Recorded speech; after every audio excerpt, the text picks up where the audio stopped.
Somnifère, le podcast. Rien ne suscite plus grande mélancolie que l'idée de ne pas connaître tous les êtres qu'on aurait pu aimer, écrit Carlos Fuentes. Bonsoir à toutes et à tous, nous sommes le mercredi 9 mars, et Somnifère vous raconte ce soir l'histoire d'un homme qui, lors d'un séjour dans un petit village d'Auvergne, va être intrigué par le comportement d'une vieille femme qu'il rencontre dans une auberge. Elle est solitaire, ne semble porter aucune importance à son apparence et voyage seule à travers les montagnes. Quelle est son histoire et pourquoi semble-t-on lire sur son visage une certaine mélancolie? C'est une nouvelle de Maupassant intitulée Humble drame. Je vous souhaite une excellente nuit et maintenant place à notre séance de relaxation. La séance de relaxation. On va commencer par prendre le temps de s'installer confortablement, d'ajuster le drap ou la couverture, de se mettre à l'aise dans une position confortable.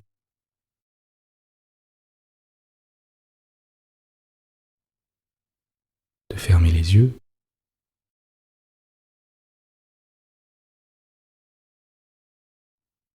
et de laisser notre esprit vagabonder.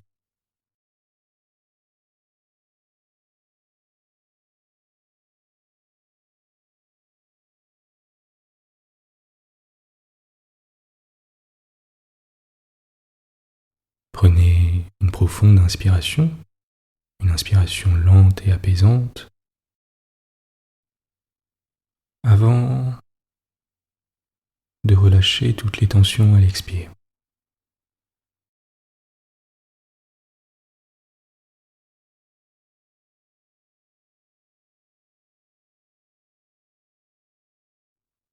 Prenez un petit moment pour relâcher tous vos muscles, faire en sorte que votre corps soit complètement décontracté.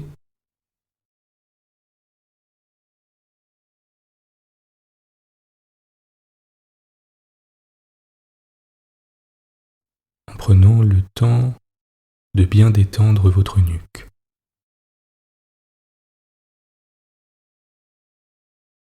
Vos épaules,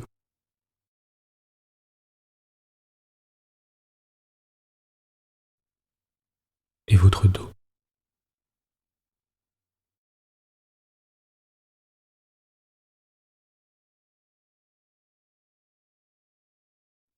Je vais vous demander à présent d'imaginer que deux mains se posent sur le dessus de votre tête et la massent en faisant de petites pressions.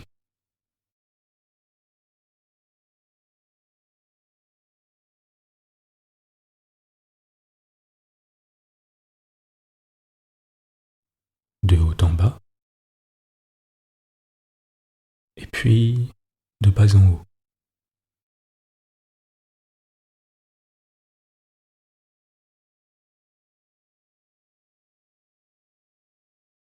Ressentez le contact agréable de ces 10 doigts qui effectuent des pressions douces mais fermes.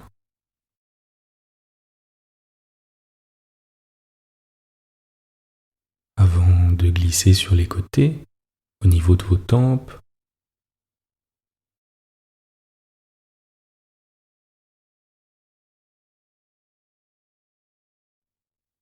puis au niveau de votre nuque, où les deux pouces font des pressions agréables.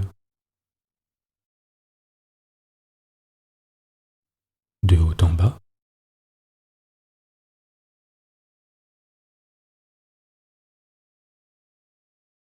et puis de bas en haut.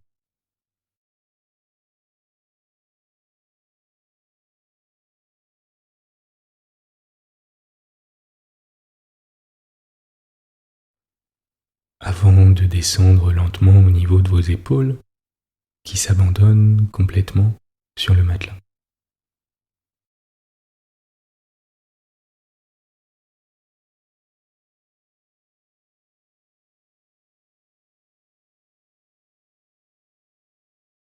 Puis au niveau de vos trapèzes,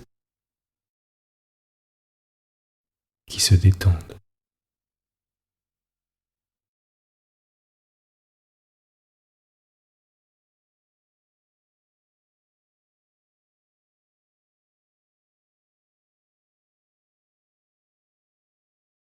Laissez votre esprit s'égarer en observant les appuis de votre corps contre le matelas.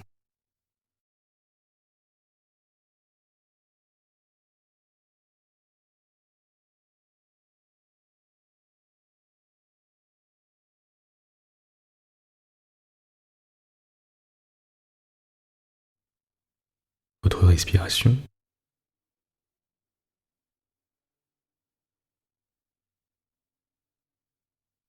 les mouvements de votre poitrine à l'inspire et à l'expire.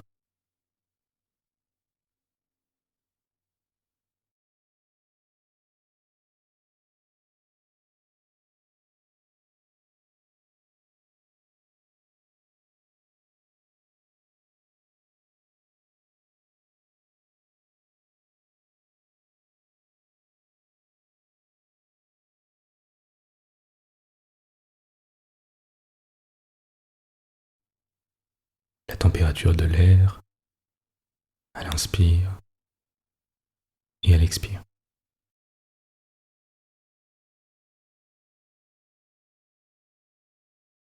Portez maintenant votre attention sur les orteils de votre pied droit, alors que vos pieds et vos chevilles sont complètement relâchés, et sentez des mains les masser un par un, délicatement.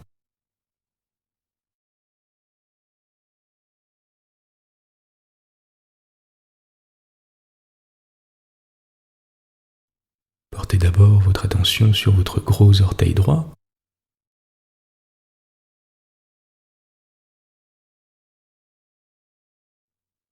puis le second,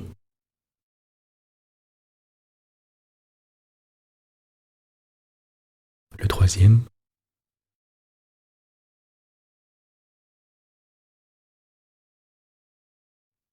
le quatrième,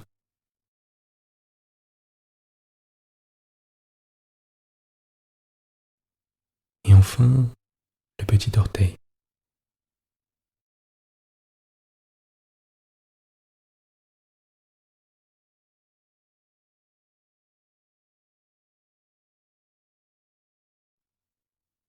À présent, portez votre attention sur les orteils de votre pied gauche.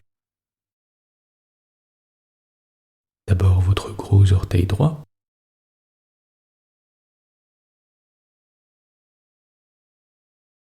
puis le second,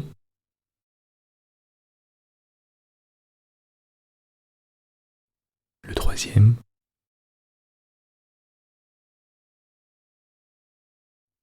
le quatrième,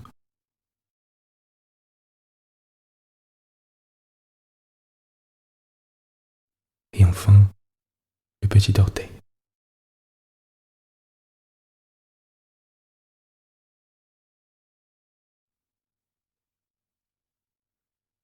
Ces mains commencent à présent à vous masser la plante des pieds,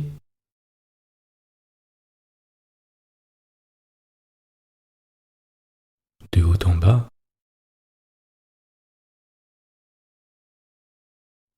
de bas en haut,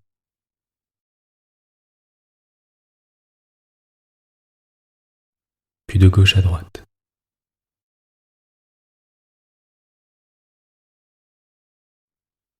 En dessinant des petits cercles.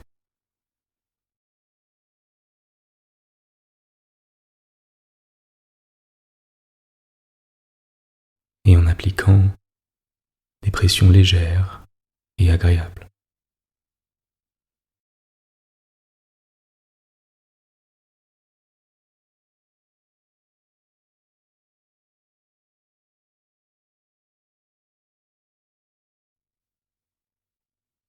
Portez à présent votre attention sur votre ventre qui se détend,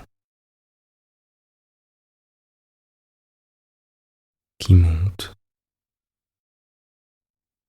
et qui descend.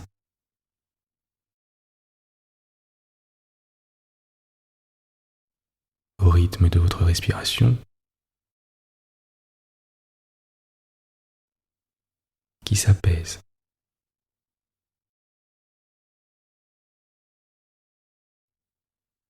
Observez comme il est agréable de simplement se laisser aller à l'instant présent,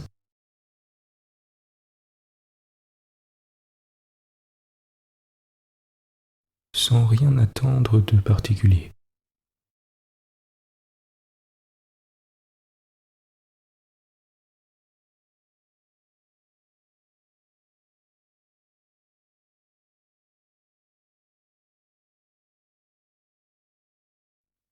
Je vais vous demander à présent d'imaginer à quoi ressemblerait la version de vous-même la plus paisible.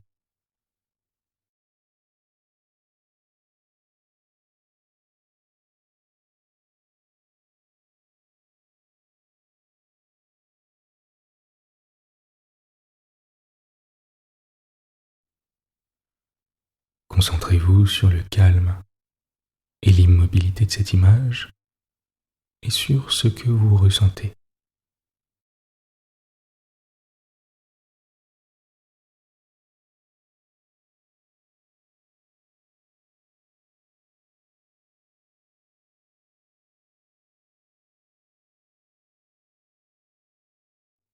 Concentrez simplement votre attention sur votre respiration pendant quelques instants, sans être en attente de quoi que ce soit.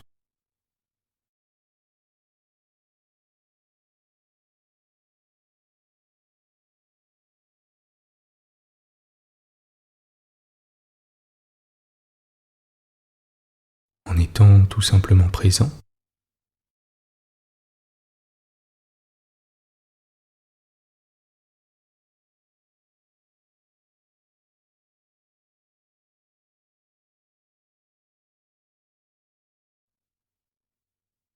déconnecté du monde.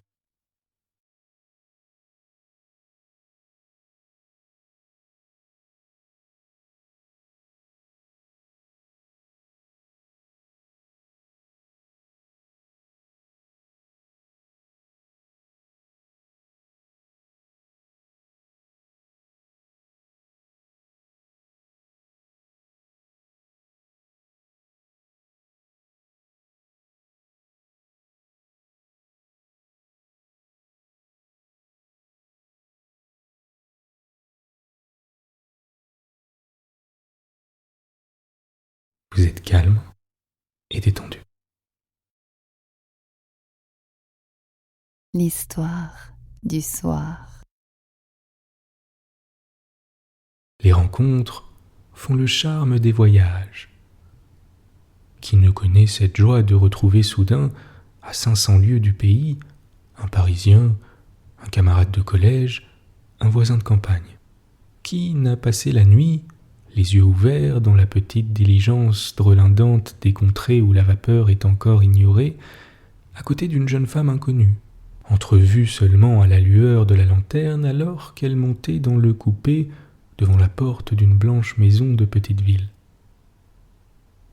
Et le matin venu, quand on a l'esprit et les oreilles tout engourdis du continu tintement des grelots et du fracas éclatant des vitres, quelle charmante sensation de voir la jolie voisine ébouriffée ouvrir les yeux, regarder autour d'elle, faire du bout de ses doigts fins la toilette de ses cheveux rebelles, rajuster sa coiffure, tâter d'une main sûre si son corset n'a point tourné, si la taille est droite et la jupe pas trop écrasée.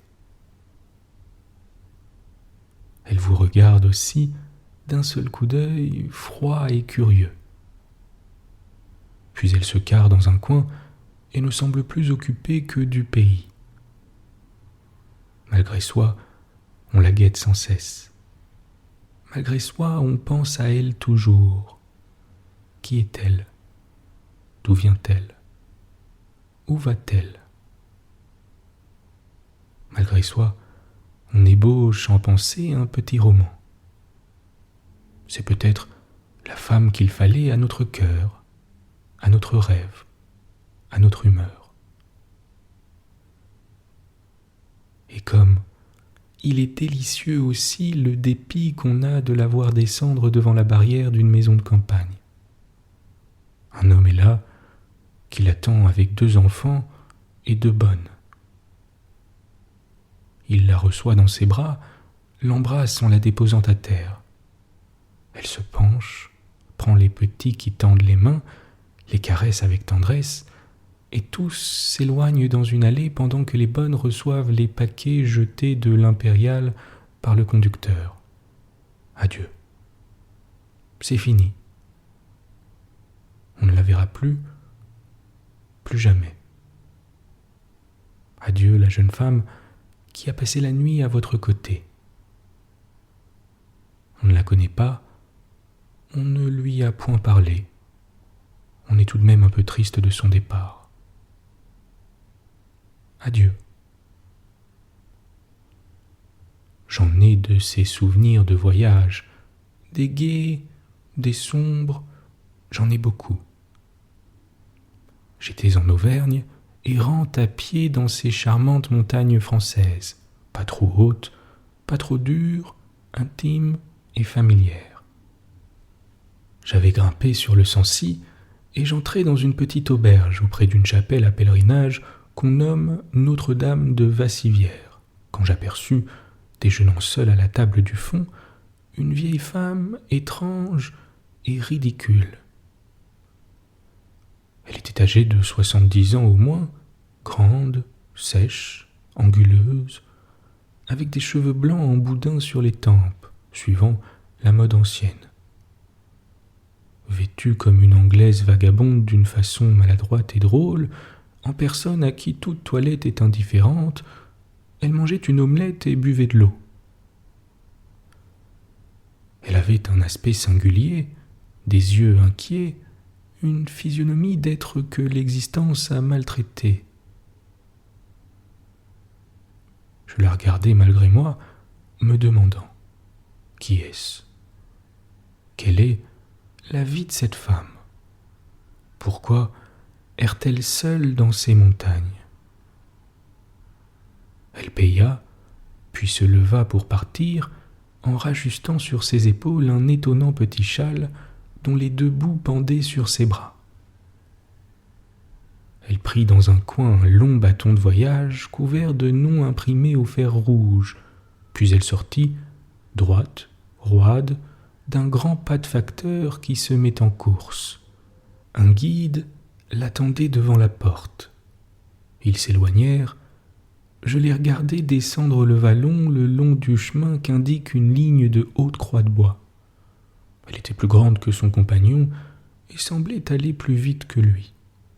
2 heures plus tard, je gravissais les bords de l'entonnoir profond qui contient, dans un merveilleux et énorme trou de verdure, plein d'arbres, de broussailles, de rocs et de fleurs, le lac Pavin, si rond qu'il semble fait au compas, si clair et si bleu qu'on dirait un flot d'azur coulé du ciel, si charmant qu'on voudrait vivre dans une butte, sur le versant du bois qui domine ce cratère où dort l'eau tranquille et froide. Elle était là, debout, immobile, contemplant la nappe transparente au fond du volcan mort. Elle regardait comme pour voir dessous, dans la profondeur inconnue, peuplée, dit-on, de truites grosses comme des monstres, et qui ont dévoré tous les autres poissons. Comme je passais près d'elle, il me sembla que 2 larmes roulaient dans ses yeux. Mais elle partit à grande enjambée pour rejoindre son guide, demeuré dans un cabaret au pied de la montée qui mène au lac. Je ne la revis point ce jour-là. Le lendemain, à la nuit tombante, j'arrivai au château de Murol. La vieille forteresse, tour géante debout sur un pic au milieu d'une large vallée, au croisement de 3 vallons, se dresse sur le ciel, brune, crevassée, bosselée, mais ronde, depuis son large pied circulaire jusqu'aux tourelles croulantes de son faîte. Elle surprend, plus qu'aucune autre ruine, par son énormité simple, sa majesté, son air antique, puissant et grave. Elle est là, seule, haute comme une montagne, reine morte, mais toujours la reine des vallées couchée sous elle. On y monte par une pente plantée de sapins. On y pénètre par une porte étroite. On s'arrête au pied des murs, dans la première enceinte, au-dessus du pays entier. Là-dedans, des salles tombées, des escaliers égrenés, des trous inconnus, des souterrains, des oubliettes, des murs coupés au milieu, des voûtes tenant on ne sait comment, un dédale de pierre, de crevasses où pousse l'herbe, où glissent des bêtes. J'étais seul, rôdant par cette ruine. Soudain, derrière un pan de muraille, j'aperçus un être, une sorte de fantôme, comme l'esprit de cette demeure antique et détruite. J'eus un sursaut de surprise, presque de peur, puis je reconnus la vieille femme rencontrée 2 fois déjà. Elle pleurait. Elle pleurait de grosses larmes et tenait à la main son mouchoir. Je me retournai pour m'en aller. Elle me parla, honteuse d'avoir été surprise. « Oui, monsieur, je pleure. Cela ne m'arrive pas souvent. » Je balbutiai, confus, ne sachant que répondre. « Pardon, madame, de vous avoir troublée. Vous avez sans doute été frappée par quelque malheur. » Elle murmura. « Oui, non. Je suis comme un chien perdu. » Et posant son mouchoir sur ses yeux, elle sanglota. Je lui pris les mains, tâchant de l'apaiser, ému par ses larmes contagieuses. Et brusquement, elle me conta son histoire comme pour n'être plus seule à porter son chagrin. « Monsieur, si vous saviez dans quelle détresse je vis, dans quelle détresse. J'étais heureuse. J'ai une maison là-bas, chez moi. Je n'y peux plus retourner. Je n'y retournerai plus, c'est trop dur. J'ai un fils. C'est lui. Les enfants ne savent pas. On a si peu de temps à vivre. Si je le voyais maintenant, je ne le reconnaîtrais peut-être plus. Comme je l'aimais. Même avant qu'il fût né, quand je le sentais remuer dans mon corps, et puis après, comme je l'ai embrassé, caressé, chéri. Si vous saviez combien j'ai passé de nuits à le regarder dormir, et de nuits à penser à lui, j'en étais folle. Il avait 8 ans quand son père le mit en pension. C'était fini, il ne fut plus à moi. Ah mon Dieu, il venait tous les dimanches, voilà tout. Puis il alla au collège à Paris, il ne venait plus que 4 fois l'an. Et chaque fois, je m'étonnais des changements de sa personne, de le trouver plus grand sans l'avoir vu grandir. On m'a volé son enfance, sa confiance, sa tendresse qui ne se serait plus détachée de moi, toute ma joie de le sentir croître, devenir un petit homme. Je le voyais 4 fois l'an, songez, à chacune de ses visites, son corps, son regard, ses mouvements, sa voix, son rire n'étaient plus les mêmes, n'étaient plus les miens. Ça change si vite un enfant, et quand on n'est pas là pour le voir changer, c'est si triste, on ne le retrouve plus. Une année, il arriva avec du duvet sur les joues. Lui, mon fils. Je fus stupéfaite et triste, le croiriez-vous? J'osais à peine l'embrasser. Était-ce lui, mon petit, tout petit blondin frisé d'autrefois, mon cher enfant que j'avais tenu dans ses langes, sur mes genoux, qui avait bu mon lait de ses petites lèvres goulues, ce grand garçon brun qui ne savait plus me caresser, qui semblait m'aimer surtout par devoir, qui m'appelait ma mère par convenance, et qui m'embrassait sur le front alors que j'aurais voulu l'écraser dans mes bras. J'allais le rejoindre pour demeurer ensemble. Il avait pris des habitudes de jeune homme. Il me fit comprendre que je le gênais. Je partis. J'ai eu tort, mais je souffrais trop de me sentir importune, moi, sa mère. Je revins chez moi. Je ne le revis plus, presque plus. Il se maria, quelle joie. Nous allions enfin nous rejoindre pour toujours. J'aurais des petits-enfants. Il avait épousé une Anglaise qui me prit en haine. Pourquoi ? A-t-elle senti peut-être que je l'aimais trop ? Je fus forcé de m'éloigner encore. Je me retrouvai seul. Puis il partit pour l'Angleterre. Il allait vivre chez eux, chez les parents de sa femme, comprenez-vous ? Ils l'ont pour eux, mon fils, ils me l'ont volé. Il m'écrit tous les mois, il venait me voir dans les premiers temps. Maintenant, il ne vient plus. Voici 4 ans que je ne l'ai vu. Il avait la figure ridée et des cheveux blancs. Était-ce possible ? Cet homme presque vieux, mon fils, mon petit enfant rose de jadis. Sans doute, je ne le reverrai pas. Et je voyage toute l'année. Je vais à droite, à gauche, comme vous voyez, sans personne avec moi. Je suis comme un chien perdu. Adieu, monsieur, ne restez pas près de moi, ça me fait mal de vous avoir dit tout cela. Et comme je redescendais la colline, m'étant retourné, j'aperçus la vieille femme debout sur une muraille crevassée, regardant les monts, la longue vallée et le lac Chambon dans le lointain. Et le vent agitait comme un drapeau le bas de sa robe et le petit châle étrange qu'elle portait sur ses maigres épaules.